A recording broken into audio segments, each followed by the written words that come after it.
আরে গর্ত হয়ে যাবে ওখানে পা দিয়ে ঠুকতে করতে দেখো বড় লোক মানুষ আমরা, ঠিক আছে, চা খাবো ওপরে বসে। দেখো এক্সপ্রেস ধাবার সামনে এখন গাড়ি চালানো শিখছে না। এই দেখো এদিকে একটা বাঁ দিকে রাস্তা চলে যাবে আর ডান দিকে একটা রাস্তা চলে যাবে। ফাইনালি চলে এলাম এক্সপ্রেস ধাবাতে। তো ভুল করে আমি একটা ভেতরের রাস্তায় ঢুকে গেছি। দেখো ব্লু কালারের একটা স্পঞ্জ দিয়ে যেন কেউ টেনে দিয়েছে এরমভাবে।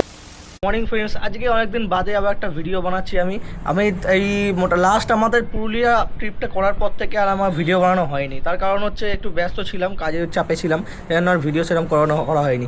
তো আজকে আবার একটা রাইডে বেরোচ্ছি আমি। রাইডটা তোমাদের অবশ্যই ভালো লাগবে, তোমরা আস্তে আস্তে দেখতে থাকো। আর কোথায় যাচ্ছি তোমরা একটা বাইকে উঠে তোমাকে জানাচ্ছি। তো বেরিয়ে গেলাম আমি আজকে রাইডে। আজকে আমাদের বলেনি যে এখন আমি যাচ্ছি চন্দননগরের দিকে।